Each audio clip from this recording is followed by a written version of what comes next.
अस्सलाम वालेकुम बच्चों, क्या हाल चाल है। मिर्च मसाला विद ज़ैदा के किचन में खुश आमदीद।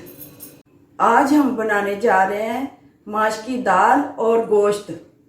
आइए अज्जा देखते हैं। ये माश की दाल है, इसे हमने 2 घंटे भिगो के रख दिया था, तो इसके छिलके उतार के साफ कर लिए। और ये गोश्त, और ये प्याज, लहसुन, अदरक, टमाटर, कुटी मिर्चें, नमक हस्बे ज़ायका,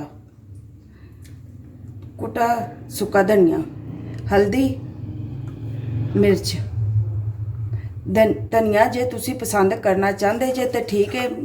मैनू अच्छा लगता है तो मैं पानी हर सब्जी दे विच।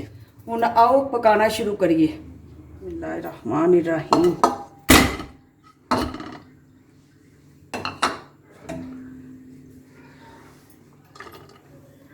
2 अदद प्याज। मेरे बच्चों ए देखते पे जे तुसी ते मैनू सबसक्राइब भी करना जे ते लाइक भी करना जे, कमेंट भी करना।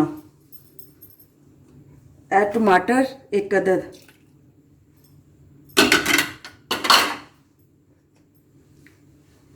आधा चम्मच सुक्का धनिया पिसिया, आधी चमची हल्दी,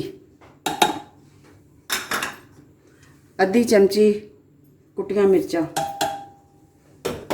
2 चम्मच मिर्चां दे पीसे, नमक हस्बे ज़ायका। आधा किलो चीज़ां, आधा किलो गोश्त विच मैं सारियां चीज़ां पाईयां ने, ते 1 कप पानी दा 1.5 गिलास है तकरीबन।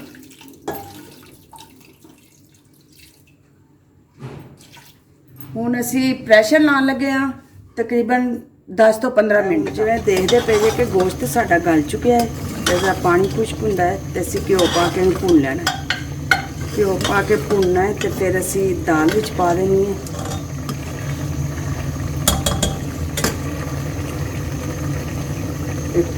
तुसीं मैनू कमेंट ते सबसक्राइब करना है, तो मेरी वीडियो नू लाइक करना में, ते माँ जी को जो भी कोई गलती होवे ते दरगुजर भी करनी। ते तुसी जो भी चीज़ जिहड़ी चीज़ तुसी फरमाइश करोगे तो इंशाअल्लाह ताला मैं तुहानू बना के देवांगी, बना के वहावांगी, तो फिर तुसी पसंद करना है। बिस्मिल्लाहिर्रहमानिर्रहीम। जिवें कि देखते पे जे 2 चम्मच ऑयल दे पान लगी हाँ मैं।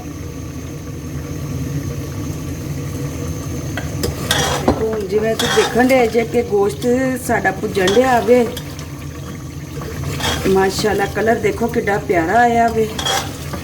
वैसे तो मैं बीफ दे विच पका रही हूँ दाल, चिकन च भी बन जाती है ते मटन च भी बन जाती है। ते तुसी जिहो जी फरमाइश करोगे उहो जी मैं बना दांगी, बना के तुहानू चेक करा सकनी हाँ। तुसी चिकन च भी कहोगे तो मैं वो भी तुहानू बना के चेक करा सकनी हूँ। जिवें कि तुसी देखते पे जे कि सारा गोश्त भुज चुकिया वे माशाल्लाह। देखो ज़रा कलर। असी हुण पान लगे दाल। बिस्मिल्लाह।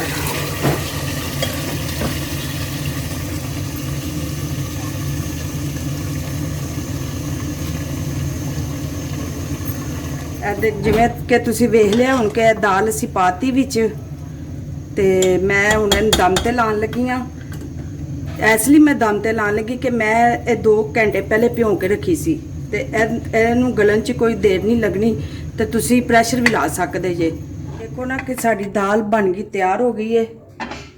10 मिनट असी दम ते लाया सी। बिस्मिल्लाह।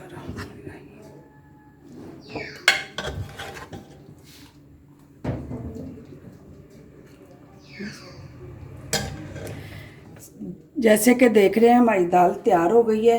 हमने डेकोरेट के लिए धनिया भी डाल दिया है, मिर्चें भी डाल दी। हूँ मैं गरम मसाला पान लगी हूँ।